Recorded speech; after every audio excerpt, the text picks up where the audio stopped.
नागर शैली में बन रहा राम मंदिर मई जून में पूरा कर लिया जाएगा। मंदिर के प्लिंथ का निर्माण। नागर शैली में बन रहे राम मंदिर में नहीं हो रहा सीमेंट लोहे का प्रयोग। दीवारों और नींव में प्रयोग हो रहा विशेष प्रकार का मसाला। रोलर कम्पैक्टेड कंक्रीट तकनीक से बनी थी नींव की लेयर। नागर शैली में बने हैं दुनिया के सबसे बड़े मंदिर। अयोध्या में राम जन्मभूमि परिसर में मंदिर निर्माण के तीसरे चरण का काम जारी है। ग्रेनाइट पत्थरों से प्लिंथ निर्माण का काम किया जा रहा है। प्लिंथ निर्माण की प्रक्रिया मई जून माह तक पूरी हो जाएगी। कर्नाटक के ग्रेनाइट पत्थरों के 15 से 20 के ब्लॉक लगाए जा रहे हैं। प्रतिदिन कम से कम 100 से अधिक पत्थर लगाने का लक्ष्य है। काम में तेजी लाने के लिए निर्माण स्थल पर 2 और टावर क्रेन सहित कई अन्य मशीनें भी लगाई जा रही हैं। दिव्य राम मंदिर नागर शैली में बन रहा है। राम मंदिर का निर्माण के विशेषों में आइए जानते हैं क्या मंदिर निर्माण की नागर शैली क्या है। समझते हैं राफ्ट, प्लिंथ और अन्य तकनीकी शब्दों को भी जिनका इस्तेमाल राम मंदिर निर्माण में प्रायः हो रहा है।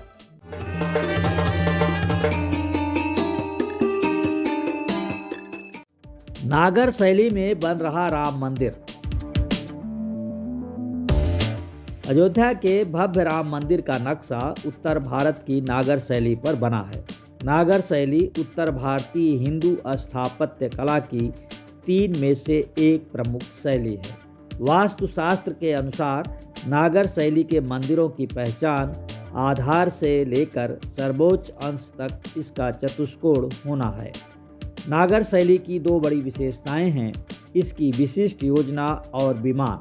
इसकी मुख्य भूमि आयताकार होती है जिसमें बीच के दोनों ओर क्रमिक विमान होते हैं जिनके चलते इसका आकार तिकोना हो जाता है। मंदिर के सबसे ऊपर शिखर होता है जिसे रेखा शिखर भी कहते हैं।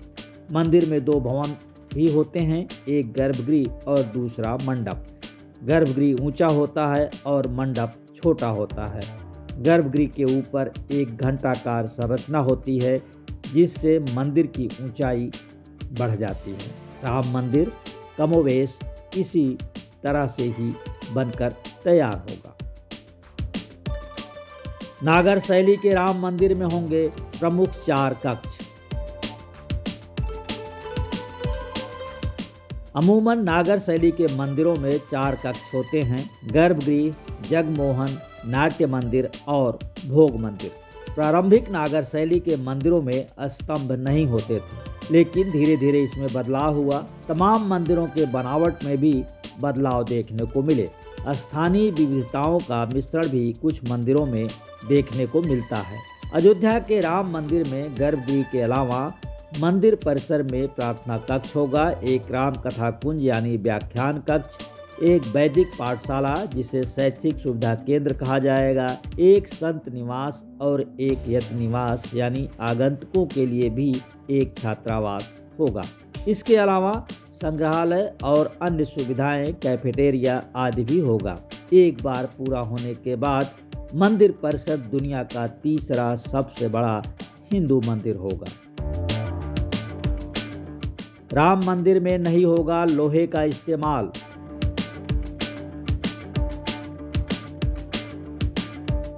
नागर शैली के मंदिरों में लोहे और सीमेंट का इस्तेमाल नहीं किया जाता। भुवनेश्वर में स्थित लिंगराज मंदिर नागर शैली का एक उत्कृष्ट उदाहरण है। इसके अलावा खजुराहो के मंदिर भी इसी शैली में बनाए गए हैं। विश्व प्रसिद्ध ओडिशा का कोणार्क सूर्य मंदिर भी नागर शैली में ही बनाया गया है। अयोध्या के राम मंदिर में भी कहीं भी लोहे का इस्तेमाल नहीं हो रहा है। सीमेंट की जगह खास तकनीक से बना इंजीनियर फील्ड मटेरियल ही इस्तेमाल हो रहा है। नींव की लेयर रोलर कॉम्पैक्टेड कंक्रीट यानी आरसीसी प्रणाली से ढाली गई है। पत्थरों को आपस में जोड़ने के लिए उनमें कांटे और छेद बनाए गए हैं। नींव की लेयर रोलर कॉम्पैक्टेड कंक्रीट जिसे आरसीसी भी कहते हैं, इसी प्रणाली से डाली गई है। नींव में 1 घन मीटर क्षेत्र में कुल 2400 किलो इंजीनियर फील्ड मटेरियल का प्रयोग किया गया है। विशेष तरह का मसाला है इंजीनियर फील्ड मटेरियल। राम मंदिर निर्माण में ईपीएफ यानी इंजीनियर फील्ड मटेरियल की खूब चर्चा रही। यह खास तरह से तैयार एक मसाला है। इसी मसाले से मंदिर की नींव की कई लेयर भरी गई है। इस प्रणाली से बनी इमारत की नींव प्राकृतिक आपदाओं में कई सौ वर्षों तक सुरक्षित रहती है। इंजीनियर फील्ड मटेरियल में सीमेंट की मात्रा सबसे कम यानी महज 2.5% थी। इसमें कंक्रीट की मात्रा सबसे अधिक थी।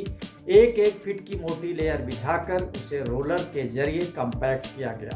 1 घन मीटर क्षेत्र की लेयर बिछाने के लिए जो विशेष मसाला तैयार हुआ उसमें 60 किलोग्राम सीमेंट, 20 मिलीलीटर की पत्थर गिट्टी, 769 किलोग्राम, 10 मिलीलीटर की पत्थर की गिट्टी 512 किलोग्राम, 584 किलोग्राम पत्थर पाउडर, थर्मल पावर स्टेशन से प्राप्त पत्थर कोयला राख 90 किलोग्राम और 150 लीटर पानी का मिश्रण मिलाया गया।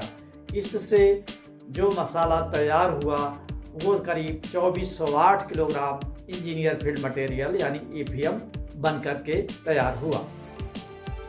राम मंदिर में होंगे 5 प्रवेश द्वार।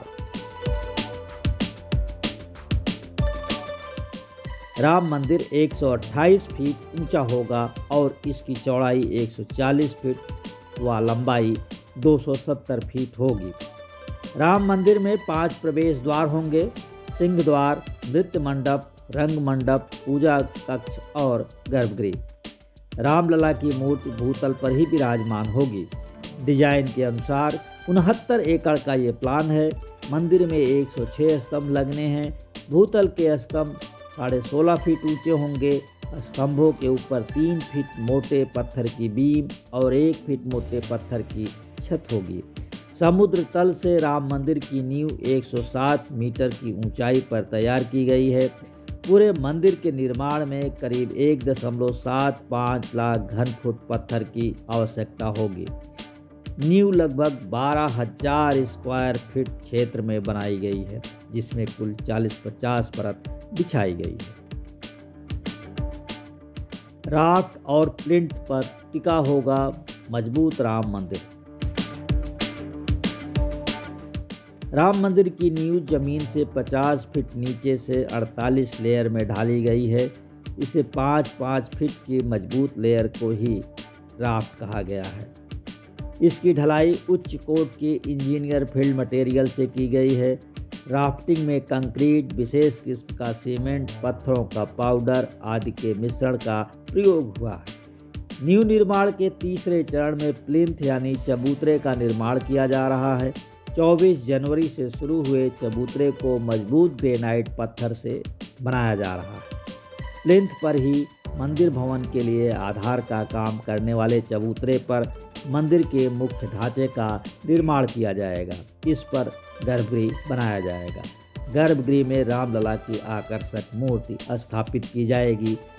यह मंदिर का मुख्य हिस्सा होगा। अनूठा होगा नागर शैली में बना श्री राम मंदिर। नागर शैली में बन रहा भव्य श्री राम मंदिर निर्माण कार्य के पूरा होने के बाद न केवल दुनिया के आकर्षण का केंद्र होगा बल्कि कई नए कीर्तिमान भी गढ़ेगा। ये दुनिया के सबसे बड़े मंदिरों में शुमार होगा। 84,600 वर्ग फुट का विशाल श्री राम जन्मभूमि मंदिर अब तक बने नागर शैली के मंदिरों में सबसे अलौकिक होगा। नागर शैली में बने देश के प्रमुख मंदिरों में सोमनाथ मंदिर गुजरात, दिलवाड़ा मंदिर राजस्थान, कंदरिया महादेव मंदिर मध्य प्रदेश, खजुराहो मंदिर मध्य प्रदेश, लिंगराज मंदिर उड़ीसा, जगन्नाथ मंदिर उड़ीसा, कोणार्क का सूर्य मंदिर और उड़ीसा का ही मुक्तेश्वर मंदिर प्रमुख हैं। आज के शो में बस इतना ही। राम मंदिर का निर्माण का ये शो आपको पसंद आया तो लाइक करें, शेयर करें और हाँ, कमेंट बॉक्स में अपनी बात जरूर लिखें। अगले हफ्ते फिर मिलेंगे कुछ और नई जानकारियों के साथ। तब तक के लिए अलविदा। जय श्री राम।